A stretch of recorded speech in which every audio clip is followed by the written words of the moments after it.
Brian Kelly, Coach, good afternoon and welcome in. I know Saturday was a disappointment. For somebody who's coached as long as you have and at such a high level, what's the most difficult part of a game like that?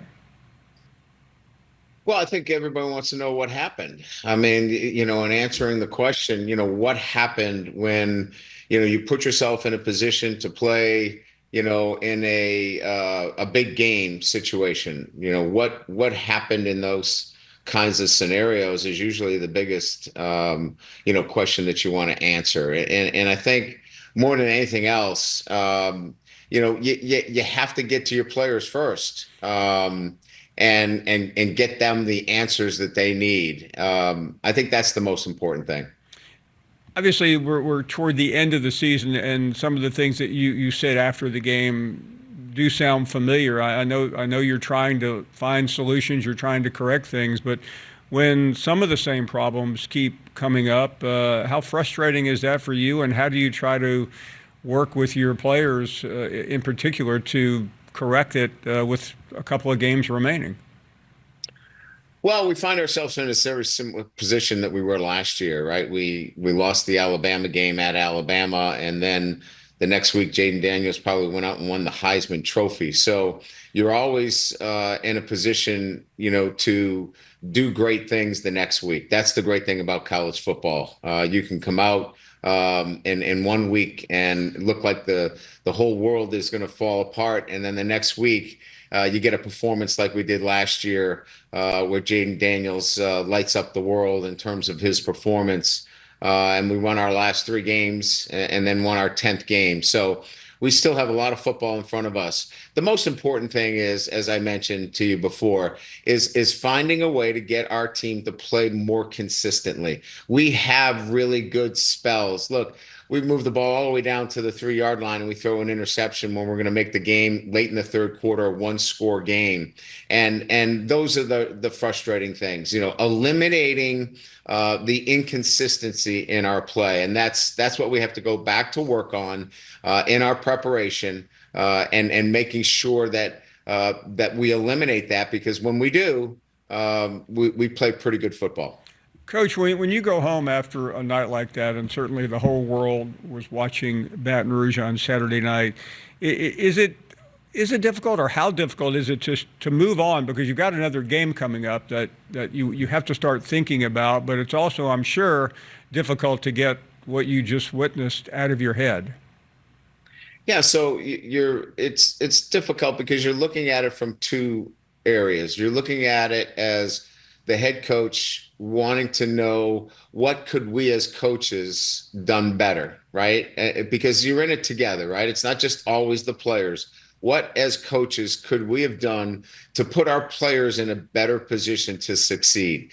Could we have done this or done that? Would that have been a better outcome? So that's the first thing. You're immediately thinking about that. And then, as it relates to the execution of your team, relative to play in and play out.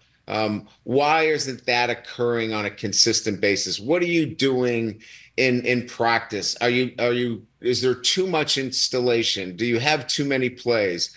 Are you sequencing the right way? So there's so many thoughts, Paul, going on, and sooner or later you got to end that, right? 24 hours or so, because you got to get going on Florida and get ready for your next opponent. But a lot of that goes on for the first 24 hours. You said in the post game I own this. I think I know what that means. You are the head coach after all, but could you expound on that, because I'm not really sure what it means.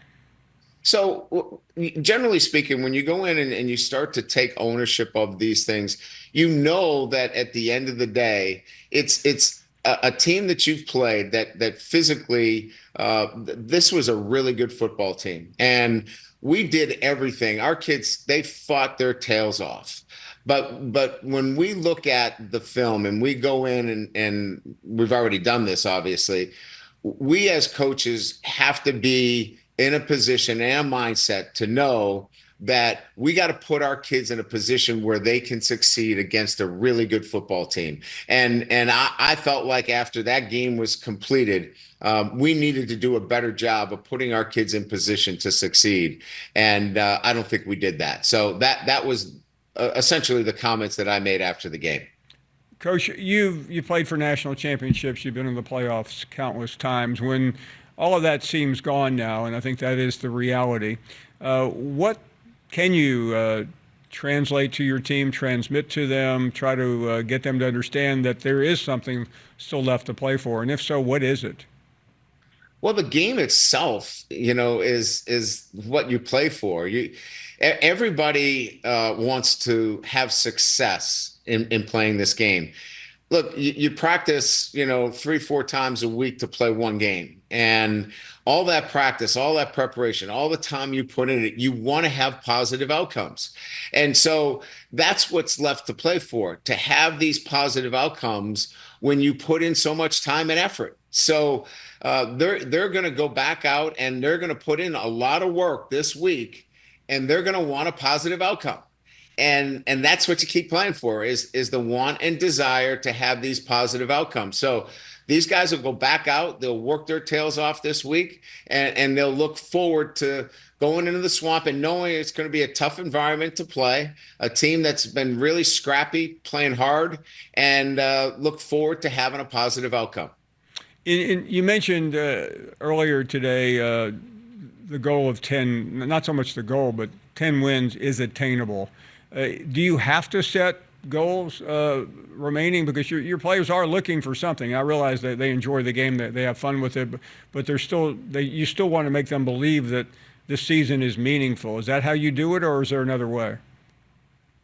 No, I think there's a lot of pride in every program that has a history and tradition, in particular LSU, where losing a football game, and in particular losing 2 in a row, which hasn't happened very often, they want obviously to represent the standards that have been set here. They don't want to be that group that loses another game. They want to be known as that group that changes the trajectory of this program. And so that is motivation in itself for them to play more consistent, practice harder, and go out there and have a positive outcome. So that in itself will motivate these players to want to go out and do it in a manner that allows them to have success. And finally, they look to you.